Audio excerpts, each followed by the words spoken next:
오늘 우리에게 주신 하나님의 말씀 보도록 하겠습니다. 사사기 7장 19절로 25절 말씀입니다. 생명샘과 9월 26일 목요일 말씀.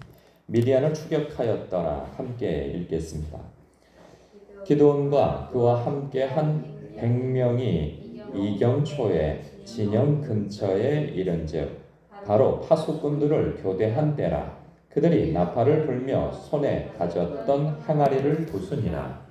세 배가 나팔을 불며 항아리를 부수고 왼손에 횃불을 들고 오른손에 나팔을 들어 불며 외쳐 이르되 여호와와 기드온의 칼이라 하고 각기 제자리에 서서 그 진영을 에워싸매 그 온 진영의 군사들이 뛰고 부르짖으며 도망하였는데 300명이 나팔을 불 때에 여호와께서 그 온 진영에 친구끼리 칼로 치게 하심으로 적군이 도망하여 스레라의 벳시다에 이르고 또 답밭에 가까운 아벨 무홀라의 경계에 이르렀으며 이스라엘 사람들은 납달리와 아셀과 온 므낫세에서부터 부름을 받고 미디안을 추격하였더라.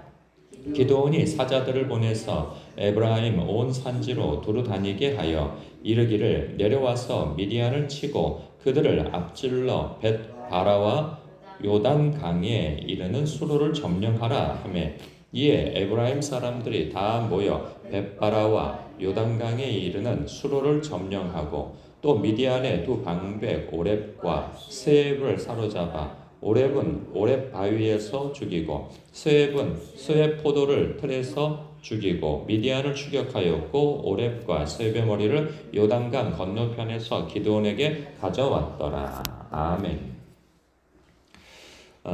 이경초 새벽 2시경에 이제 공격이 시작되어졌습니다. 이 전쟁사에서 유례가 없을 그런 대승을 그리고 아주 그 전투 방법이 아주 그 묘한데 13만 5천 명이라면 어마어마한 수요이죠. 그것을 다 둘러쌀 수는 없었을 거예요. 300명이 뭐 드문드문 서도 그 넓은 지경을 다 감싸 안을 수 없었을 것인데 하나님께서 하시니까 하시는 거죠. 그리고 그 미디안과 그 연합 군대가 굉장히 뭐 긴장하며 보초를 섰을까요? 그러진 않았을 거예요. 이제 7년 동안 그냥 땅 짚고 헤엄치기였고 그 식은 죽 먹기였던 전투였죠. 이 전투라고 할 것도 없이 그냥 가서 노략질을 했던 그런 경험이 있어서 이스라엘 사람들에 대해서 굉장히 얕잡아 보는 것이 있었을 것입니다. 그래서 뭐 전투가 일어날 것에 대해서 전혀 생각을 하지 않고 있었던 밤이었을 겁니다. 그래서 푹 자고 있었을 것인데 갑작스럽게 뭐 꽹가리가 나고 뭐 나팔 소리가 나고 횃불이 그냥 왔다 갔다 하고 그러니 그들은 너무나도 놀랐던 것이죠. 그 밤중에 그 서로 뭐 아군과 적군이 식별이 되어지지 않고 또한 그들이 연합 군대였잖아요. 미디안과 아말렉과 동방 군대. 뒤섞여 있으니 서로 믿지 못하는 것도 있었을 겁니다. 이 사람이요, 가까운 사람도 함께 붙어 있으면은 갈등이 생기는 판에 다른 민족이 노략질을 하는데 7년 동안 같이 노략질을 하면서 분명히 갈등이 있었을 거예요, 서로 간에. 그런 차에 이런 일이 벌어지니 서로가 구분도 안 되고 하니 식별도 안 되고 보여지는 게 적이라 생각하고 아마 그들은 이스라엘 백성이 쳐들어왔다고 생각도 안 할 거예요. 저놈들이 이제 아군이라고 생각하지만 그래도 잠재적 적군이죠. 저들이 우리를 죽이려고 이 모든 재물이나 이 모든 것들을 이스라엘에 있는 것들을 다 차지하려고 우리를 죽이려고 든다라고 생각할 수도 있는 것이죠. 그러니까 하나님께서 그 일을 행하신 거예요. 서로 믿지 못하게. 그러는 가운데 자중질환이 일어나서 서로 쳐 죽이는 일이 생겨난 겁니다.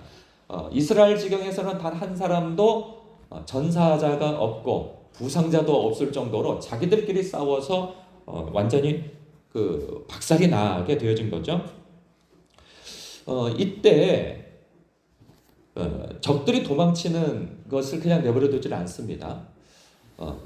그러면서 사자들을 보내죠. 각 지파별로. 그래서 빨리 나와서 저들을 치라 할 때 그때 함께 하지 않았던 전투의 이 소집령에 참여하지 않았던 자들은 아마 이런 생각을 가지고 있었을 거예요.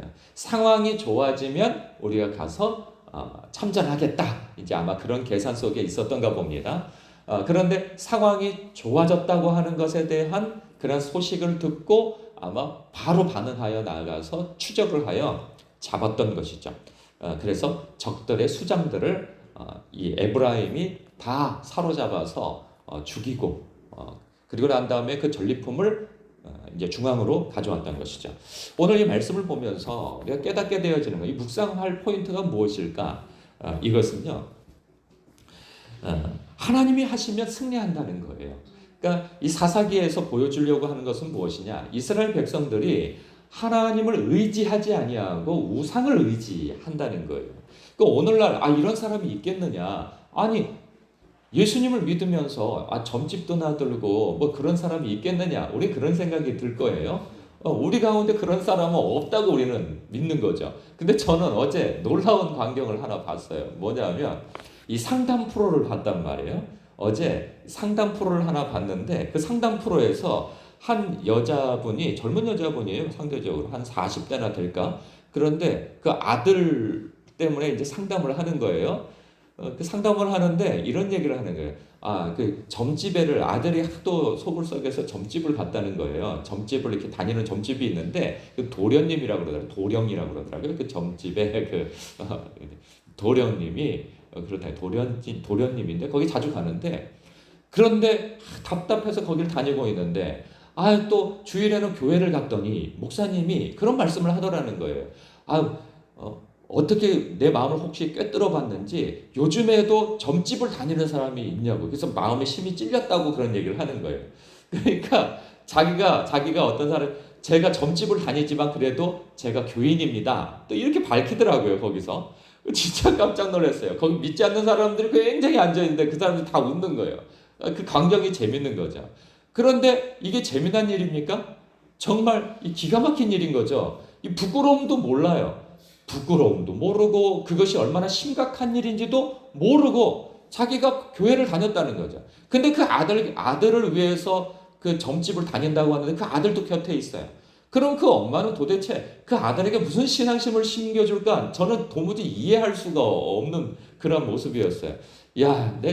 저는 이런 광경은 사실 확인한 바는 그렇게 없었고, 무속인이었다가 이제 예수님 믿고 거듭난 사람이 간증할 때 들어본 얘기는 들어봤단 말이죠. 근데 자기 입으로 그렇게 얘기한 거는 제가 어제 처음 봤어요. 그 많은 사람들 앞에서, 수백 명 되어지는 사람 앞에서 제가 사실은 교인이거든요. 그런데 이렇게 얘기를 하는데 정말 황당하고 기가 막히더라고요. 그러니까 교인이고 뭐 새벽 예배를 나가고 뭐 주일 성수를 하고 뭘 해도 그가 하나님을 아는 지식이 없고 말씀을 모르니 이게 그렇게 그게 얼마나 두려운 일인지도 모르고 그렇게 하고 산다는 것이죠. 그러니까 하나님을 의지하지 못하는 거예요. 기도를 해도 하나님을 믿지 못하는 것이고 교회를 다녀도 믿지 못하는 거예요. 그래서 여기에다가도 한번 걸어보고, 그러니까 우상에게도 걸어보고, 점집에다가도 걸어보고, 불교에다가도 걸어보고, 또 하나님께도 걸어보고, 그냥 어디든지 얻어 걸리라 이거죠.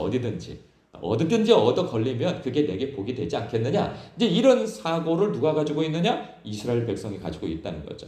그래서 그들의 삶이 하나님 앞에 정말 흠씬 두들겨 맞고 있는 거예요. 그때 너희들이 스스로 하려고 하면 복을 받을 수 없다. 너희들이 복을 추구하고 맨날 복 받으려고 이리 기웃하고 저리 기웃하고 해서 될 일이 아니다. 참된 복은 하나님께로부터 온다는 것이죠.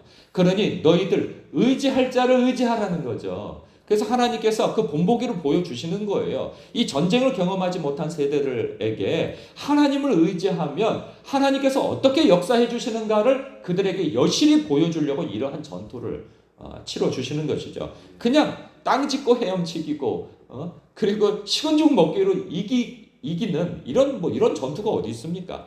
그래서 이러한 것을 경험케 함으로 너희들이 나를 의지하면 이와 같은 승리가 있다. 영적인 삶에 있어서도 이 세상적 삶에 있어도 이러한 승리가 있다라는 것을 가시적으로 보여주신 사건인 것이죠. 여기서 그리고 두 번째 묵상 포인트가 무엇일까? 여기서 승리만 해도 어딥니까? 그렇죠? 그들이 여기에서 자중질환이 일어나서 뭐 수만 명 내지 그렇게 해서 전사자가 일어나서 승리했다고 한다면 그들이 도망치는 것만 해도 큰 승리를 일으킨 거 아니겠어요? 그런데 내버려두면 안 되죠. 왜? 나중에 정신 차리고 난 다음에 그들이 다시 돌아와서 또 싸우려고 할 거 아니겠어요? 그 노량해전, 그 이순신 장군의 그 마지막 전투가 있었죠. 이미 풍신수길이가 죽었어요. 그리고 난 다음에 전부 다 귀국하라. 이제 전쟁이 끝났다라고 하는 소식을 알리게 되어지죠. 그랬더니 명나라는 다 끝난 전쟁 왜 나가서 문을 열어주자. 저들과 싸워서 굳이 죽을 일이 있냐 우리가 싸우다가. 이순신 장군 뭘 선택합니까? 저들은 그냥 내보내주면은 나중에 귀국했다가 힘을 다시 비축해서 또 쳐들어올 것이다. 그러니 그들을 그냥 보내서는 안 된다. 그냥 본토까지 쫓아가서 저들을 끝장내야 된다. 이러고 싸웠던 것이죠. 그러니까 그 싸움 이후에 다시 돌아오진 않잖아요. 그냥 학을 띠고 그냥 다시 돌아오진 않잖아요. 그러니까 이건 뭘 의미하느냐? 이 성경 속에서는 이 미디안과 이 연합 군대가 죄를 상징한단 말이죠. 악을 상징해요. 가나안 전투 때 내버려 두었다가 남겨두었다가 그들이 옆구리에 가시가 되는 거 아니겠어요? 이것은 죄를. 그럼 오늘날 우리에게 상징하는 바가 무엇입니까? 우리의 삶 속에 있는 죄인 거예요. 하나님 외에 의지하는 그 무엇, 그리고 하나님 외에 사랑하는 그 무엇, 하나님 외에 붙잡는 그 무엇이 되어진 것이죠. 그것이 어떤 사람에게 술 취함과 방탕함과 음란이 되어질 수 있고 세상의 정욕과 이생의 자랑과 육신의 정욕이 되어질 수 있는 거예요. 이러한 것들에 대하여서 우리는 저절로 이것이 사라지겠거니 라고 생각하고 어느 날 은혜 받아서 이게 단번에 해결되어졌거니 생각하지만 그 승리만으로는 충분하지 않다는 거예요. 그 죄를 끊어버리려고 하는 그런 결단이 있어야 된다는 것이죠. 그냥 문을 활짝 열어놓고 나는 담대해. 음란물을 늘 가까이 두고 나는 담대해. 나는 은혜 받았으니 이거 이길 수 있어. 술이나 이러한 것들을 늘 곁에 두고 나는 이길 수 있어. 못 이긴다는 거죠. 내가 유혹되어질 만한 것들을 곁에 두고 그것을 이길 거라고 상상하지 말라는 거예요. 누구처럼 끊어버려야 됩니까? 요셉처럼 도망쳐야 된다는 것이죠. 그리고 오늘 말씀처럼 한 번의 승리가 전체의 승리를 이야기해 주는 것이 아닙니다.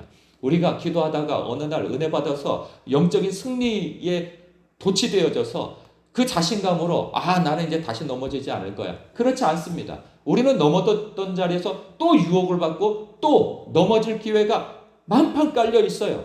그럴 때 그것을 분연히 그 뿌리까지 뽑아버릴 수 있는 그러한 결단이 필요하다는 것이죠. 은혜 받았을 때 뽑아버려야 됩니다. 그리고 물리쳐야 되고 멀리 둬야 돼요. 만나지 말아야 할 사람이 있다면 그 사람들과도 관계를 일시적으로 단절도 해야 하는 것입니다. 그러한 노력이 있어야 하는 것이죠. 그럴 때 미디안 족속들은 다시 쳐들어올 생각을 못하게 되어지는 것이죠.